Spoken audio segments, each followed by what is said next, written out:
छात्रावास के माध्यम से, इस भवन के माध्यम से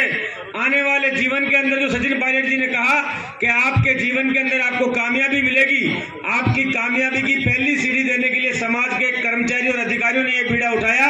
इसके लिए मैं आप सबको भी धन्यवाद देना चाहता हूं। और जो बात हेम सिंह जी ने कही, उसी बात के अंदर मैं आगे बात कहूंगा कि आप सबको पता है, इस दुनिया में हर आदमी को पता है कि अगर किसी कौम के आगे वीर लगा तो वो कौम गुजर समाज है, जिसके नाम के आगे वीर गुजर लगा। और वो वीर गुजर भी तोहफे के अंदर नहीं मिला। आज भी अफगानिस्तान के राष्ट्रगान में आपके समाज का नाम आता है।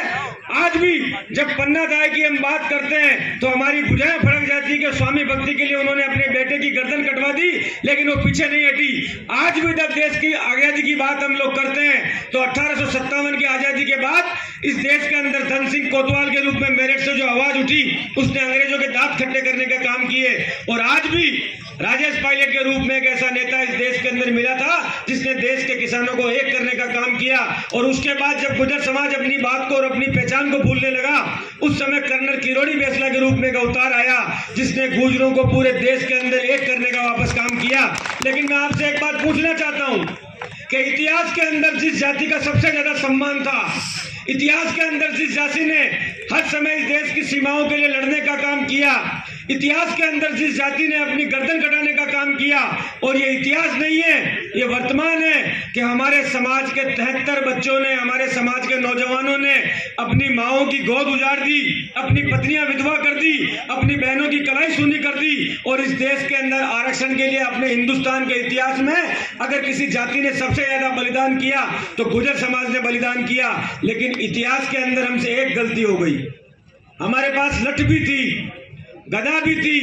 तलवार भी थी, लड़ने के लिए शेर का कलेजा भी था और कटवाने के लिए गर्दन भी थी, लेकिन उस इतिहास को लिखने के लिए हमारे पास कलम नहीं थी। कलम नहीं थी। वो कलम अगर होती तो हमारे समाज के इतिहास को, जो आज शाही से मोहताज हो रहा है लिखने के लिए, जिसे हमें खून से लिखना पड़ा, वो इतिहास सुनहरे अक्षरों के अंदर लिखा जाता। और वो कलम देने का काम अगर कोई कर सकता है तो वो कलम देने का काम हमारा समाज अगर ईमानदारी से इस भवन को बनवाकर, इसके संचालन में अपना सहयोग देकर, और अगर ये बिल्डिंग बनती है और सिर्फ जयपुर में नहीं, राजस्थान के हर जिले के अंदर अगर इस तरह के छात्रावास तैयार होते हैं तो आने वाली पीढ़ी के हाथ के अंदर कलम आएगी और वो कलम आपके इतिहास को कभी मिटने नहीं देगी, कभी भूलने नहीं देगी और कभी भूलने नहीं देगी। ये बात मैं आपको कहना चाहता हूं। या मुझे एक बात पता है, यहां आया हुआ एक भी आदमी,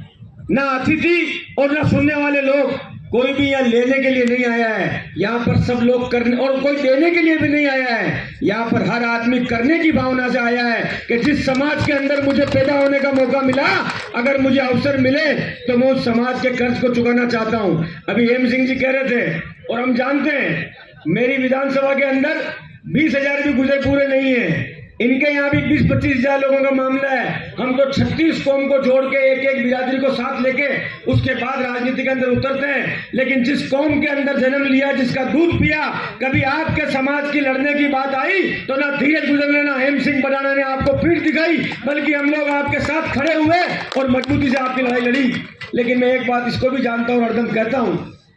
अभी हमारे समाज के कुछ दिनों पहले